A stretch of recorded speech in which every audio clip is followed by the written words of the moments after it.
बिस्मिल्लाहिर्रहमानिर्रहीम अस्सलाम वालेकुम व्यूवर्स। अगर आपकी भी किसी भी कंट्री की, ख़ास तौर पर किसी बड़े कंट्री की 2 या 3 मरतबा या इससे भी ज़्यादा वीज़ा जो है आपका रिफ्यूज़ हो चुका है और अब आपको लग रहा है कि आपके लिए वीज़ा अप्लाई करने के तमाम रास्ते जो हैं वो बंद हो चुके हैं, तो यहाँ पर मैं एक बात कहूँगा कि उम्मीद का दामन कभी भी हाथ से ना छोड़ें, क्योंकि आज मैं आपको वो चीज़ें बताने जा रहा हूँ कि जिसको आप देखने के बाद इस काबिल हो जाएंगे कि आप ना ही सिर्फ अपना वीज़ा 3-4 बार रिफ्यूज़ होने के बाद रीअप्लाई कर सकते हैं, बल्कि आपकी वीज़ा प्रोफाइल जो बार बार रिजेक्ट हुई है इस आपको वीज़ा दिलवाएगी।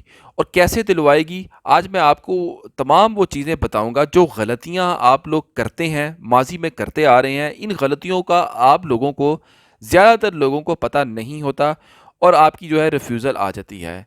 और रिफ्यूज़ल जो होती है क्यों आती है, और आज मुकम्मल तौर पर जो है जो छुपी बातें हैं रिफ्यूज़ल की, वो उस पर ना हम आज तफसील से ज़िक्र करेंगे। वीडियो को जी काइंडली आपने स्किप नहीं करना, पूरी देखनी है। As usual request, please channel को लाइक करें, सब्सक्राइब करें, बेल आइकन पर क्लिक करें, वीडियो को आगे ज़्यादा से ज़्यादा शेयर कीजिएगा। दूसरी रिक्वेस्ट, व्हाट्सएप पर सिर्फ वही लोग रब्ता करें जो मुझसे पेड कॉल सेशन लेना चाहते हैं। नॉर्मल चार्जेस लेते हैं, आधे घंटे की कॉल है। आप अपना हर किस्म का मामला, मैटर, अपना इमिग्रेशन का हमसे डिस्कस कर सकते हैं। हम आपको प्रॉपर गाइड करेंगे। अगर कोई आपकी डिपोर्टेशन या रिमूवल भी है, आप वो भी हमसे ज़िक्र कर सकते हैं। हम उस पर भी आपको मुकम्मल एक रहनुमाई देंगे जी।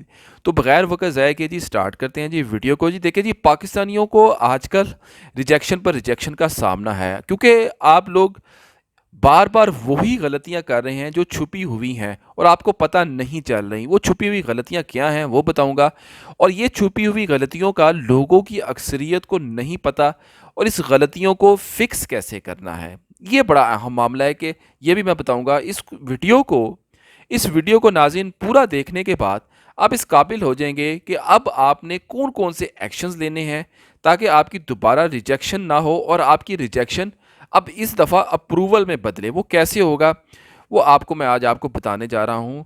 और आपने अपनी प्रोफाइल में जो है क्या क्या चीज़ों को जो है हाईलाइट करना है। सबसे पहले बात कर लें जी, इसमें क्या होता है जी, आपकी जो रिजेक्शन जो आ रही है बार बार जो आ रही है, उसमें 3-4 चीज़ों का आपने बड़ा ख्याल करना है। उसमें आपको जो है सबसे पहले ये सामना करना पड़ रहा है जी, आप लोग इनसफिशिएंट इन्फॉर्मेशन दे रहे हैं अपने बारे में, अपनी प्रोफाइल के बारे में।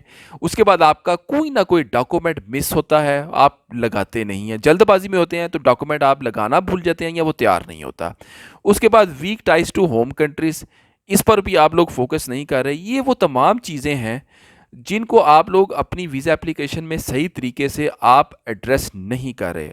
अब इसकी मैं मिसाल आपको दे दूं, अपनी बैंक स्टेटमेंट में इंश्योर करें कि आपकी ट्रांजैक्शंस रेगुलर हैं और रेगुलर होनी चाहिए। आपके पास सफिशेंट बैलेंस है और होना चाहिए, और आपका सोर्स ऑफ इनकम जो है आपकी प्रोफाइल और आपके वीज़ा कवर लेटर में क्लियर क्लियर कट होना चाहिए। और इसके साथ अपनी प्रीवियस ट्रैवल हिस्ट्री को भी आपने ऑर्गेनाइज कर कर जो है लगाना है। कुछ लोग तो लगाते ही नहीं अपनी प्रीवियस ट्रैवल हिस्ट्री के डॉक्यूमेंट्स। जो भी आपके वीज़ाज़ हैं उनकी फ़ोटोकॉपीज़ लगानी है, एंट्री एग्ज़िट स्टैम्प्स जो हैं वो लगानी है। अगर वो आइटनरी पड़ी है, होटल बुकिंग पड़ी है, अगर आपके पास मौजूद है वो भी आप साथ लगाएं। अगर आप ये तमाम चीज़ें साथ नहीं लगाएंगे तो आपकी एप्लीकेशन आधी अधूरी जाएगी, और अधूरी एप्लीकेशन जो होती है वो रिजेक्ट ही होती है। तो ये आपके डॉक्यूमेंट जो मिस होते हैं ये आपने मिस नहीं करने। ये वो चीज़ें हैं, ये ख़ास तौर पर वो चीज़ें हैं जो आपका वीज़ा जो है 100% जो है रिजेक्ट करवाती हैं। अब नाज़रीन बात कर लें उन चीज़ों की। अब इन रिजेक्शन को आपने ओवरकम कैसे करना है, यहाँ से ब्राई करम वीडियो को आपने गौर से देखना है। व्यूवर्स, रिजेक्शन के बाद आपका जो सबसे पहला काम है, सबसे पहला काम वो आपने ये करना है जो आप लोग नहीं करते। आप अपने अपने वीज़ा रिफ्यूज़ल लेटर जो है उसको स्ट्रॉन्गली एनालाइज करना है, उसका तजिया करना है, जो आप लोग नहीं करते। अब उस जो रिफ्यूज़ल लेटर है उसमें आपने आपको जो की फ्रेजेस जो दिए होते हैं, वो की फ्रेजेस क्या हैं वो लिखे होते हैं, मैं आपको बताता हूँ।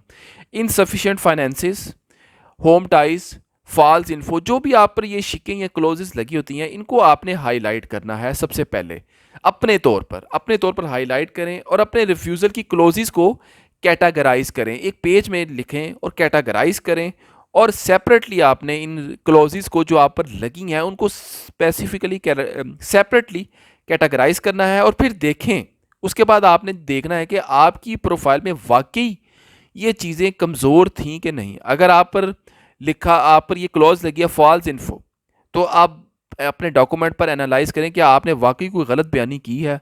अगर ये लिखा है कि इनसफिशिएंट बैलेंस, तो अपनी बैंक स्टेटमेंट को चेक करें कि वाकई इनसफिशिएंट बैलेंस था या ट्रांजैक्शन में कोई कमी थी कि नहीं थी। लेकिन ये चीज़ें सिर्फ एक स्टार्ट है नाजरीन, जंग अभी आपको आगे चलकर चलनी लड़नी है और इस वीडियो में आपने पूरा देखना है कि अब मैंने आपको आगे क्या बताने जा रहा हूँ। अब बात कर लें जी, अब इन मसाइल को फिक्स कैसे करना है। और नाज़रीन यहीं पर अक्सर लोग फेल हो जाते हैं, उनको पता नहीं होता कि आपने 3 या 4 बार रिफ्यूज़ल के बाद अपने केस को दोबारा रीबिल्ड कैसे करना है। यहाँ से बराए करम वीडियो को गौर से देखें और सुने कि अगर रिजेक्शन सिर्फ बैंक स्टेटमेंट पर हुई है तो अब करना क्या है आपको। अब आप इसमें आपको करना ये है कि आपने ना ही सिर्फ दोबारा रीअप्लाई करते दौरान अपने ना ही सिर्फ क्लोजिंग बैलेंस को आगे ज़्यादा बढ़ाना है, बल्कि आपने ट्रांजैक्शंस को भी रेगुलराइज करना है अगर वो इर्रेगुलर थी। और अगर आपकी फैमिली टाइज़ पुराने केस में, पुराने रिफ्यूज़ल में कमज़ोर थी, और अगर आपकी फैमिली टाइज़ हैं ही नहीं या बहुत कमज़ोर हैं, तो आपने फैमिली की ऑब्लिगेशन का एविडेंस लगाना है। अब उसमें ऑब्लिगेशन का एविडेंस क्या हो सकता है? देखिए, तकरीबन ज़्यादातर लोग जो वीज़ा अप्लाई करते हैं, ज़्यादातर की बात करूँ, वो मैरिड ही होते हैं। तो एक एफआरसी, एक एमआरसी लगा देना ये काफ़ी नहीं होता। आप इसमें कोई ऑब्लिगेशन अपनी फैमिली की बताएं। इसमें आप ये बता सकते हैं कि जी आपके बच्चे स्कूल गोइंग किड्स हैं, इस क्लास में पढ़ते हैं, तो लिहाजा मेरी ज़िम्मेदारी है उन पर, तो लिहाजा मैं अपने बच्चों को अकेला नहीं छोड़ सकता। स्कूल का लेटर भी आप लगा सकते हैं कि जी मैंने सुबह सुबह या शाम और दोपहर को बच्चों को लेकर जाना होता है, छोड़कर जाना होता है, मैं I am the only man of the house. तो ये चीज़ें जो हैं ये भी आप हाईलाइट कर सकते हैं। उसके बाद जो आपको करना है, अगर आपको आपकी जॉब अच्छी है, स्टेबल है, सैलरी अच्छी है, तो ये आपकी बहुत बड़ी स्ट्रॉन्ग टाई है अपनी जॉब के साथ, अपनी कंट्री के साथ। तो इसमें आपको जॉब का एनओसी तो लेना ही लेना है। इसके अलावा आपने अपना लीव लेटर लेना है। आप अपनी जॉब का कॉन्ट्रैक्ट लाजमी लगाया करें कि आपकी जॉब जो है कितने अरसे तक वैलिड है और कितनी पुरानी है। ये आपने चीज़ें सारी जो है ज़रूर लगानी है। रिकमेंडेशन लेटर भी आपने अपनी कंपनी से लेना है। और इसके अलावा अगर कोई फ्यूचर में अगर आपकी कोई प्रमोशन एक्सपेक्टेड है, तो प्रमोशन का लेटर भी लें और उसको भी आप अपने वीज़ा कवर लेटर में थोड़ा बहुत चाहें तो आप लिख सकते हैं।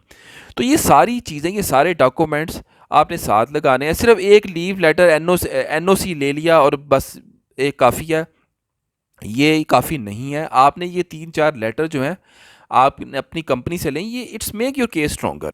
अगर आपको अब लगे कि ये तमाम डॉक्यूमेंट जो आप सारे अटैच कर चुके हैं ये काफ़ी हैं, तो वीज़ा अप्लाई करने से पहले एक बार फिर सोचें और अपने जो है अपने डॉक्यूमेंट्स को दोबारा रीड करें। एक अहम तरीन एलिमेंट आप अपनी वीज़ा फाइल में भूल जाते हैं, जिसकी वजह से आपकी एप्लीकेशन रिजेक्ट भी हो सकती है और अप्रूव भी हो सकती है। वो है जी आपका बहुत ही स्ट्रॉन्ग वीज़ा कवर लेटर। देखिए, रिफ्यूज़ल के बाद, ख़ासतौर पर रिफ्यूज़ल के बाद आपका वीज़ा कवर लेटर बहुत अहमियत का हामिल होता है और उसकी अहमियत बहुत ज़्यादा बढ़ जाती है, क्योंकि ये आपका वीज़ा कवर लेटर एक सीक्रेट वेपन होता है। अपनी हर चीज़ को अपने वीज़ा कवर लेटर में अच्छे तरीके से बयान करें। और एक काम करना मत भूलें, वो ये कि अपनी रिजेक्ट फ़ाइल के लिए, जब आपकी फ़ाइल रिजेक्ट हो जाए तो अपनी फ़ाइल को किसी दूसरे से भी डिस्कस करें। एक सेकंड ओपिनियन जो है लाजमी लिया करें किसी भी प्रोफेशनल से, या किसी से भी अपने फ़ाइल जो है डिस्कस ज़रूर किया करें, ताकि इससे ये होता है कि जी आपका जो है केस में 2 ओपिनियंस मिल जाती हैं। इससे आपका केस जो है स्ट्रॉन्ग भी हो सकता है। और वीडियो के आखिर में मैं ये कहूँगा कि आखिरी काम आपने ये करना है कि जल्दबाजी का मुज़ाहरा नहीं करना और सब्र से काम लें, चीज़ों को ठीक करें, दुरुस्त करें और अपनी जो आपकी पुराने वीज़ा रिफ्यूज़ल में जो गलतियाँ थी उनसे सबक सीखें। क्योंकि जो लोग रिफ्यूज़ल होने के बाद स्ट्रेट अवे अगले दिन या 1 हफ़्ते के बाद वीज़ा अप्लाई करते हैं ना जी, उनका वीज़ा 100% जी 99% जी रिजेक्ट ही होता है। तो टाइम लें, अपनी फ़ाइल को दुरुस्त हिम्मत में लेकर आएँ, अपना केस ठीक करें, किसी से डिस्कशन करें। मैं मानता हूँ कि वीज़ा रिजेक्शन जो है बहुत फ्रस्ट्रेटिंग होती है, लेकिन हिम्मत ना हारना ही कामयाबी है। तो अगर आपका 3 या 4 बार वीज़ा रिफ्यूज़ल के बाद अगर आपका वीज़ा लगा है दोबारा, तो आप अपना अपना एक्सपीरियंस, अपनी प्रोफ़ाइल कमेंट सेक्शन में मुझसे ज़रूर शेयर कीजिएगा कि जी आपका जो है 2 या 3 रिफ्यूज़ल के बाद आपको दोबारा कैसे कामयाबी आपने हासिल की। तो ये कमेंट सेक्शन में ज़रूर मुझे बताइएगा। तो वीडियो को ज़्यादा से ज़्यादा लाइक करें और शेयर करें। कोई सर्विस चाहिए, कोई डॉक्यूमेंट तैयार करवाना है, तो आप हमसे व्हाट्सएप पर रब्ता कर सकते हैं। अपना केस डिस्कस करना है, किसी भी तरह का मामला, तो जी आप हमसे पेड कॉल सेशन भी ले सकते हैं। अब तक के लिए इतना ही। बहुत शुक्रिया। अल्लाह हाफ़िज़।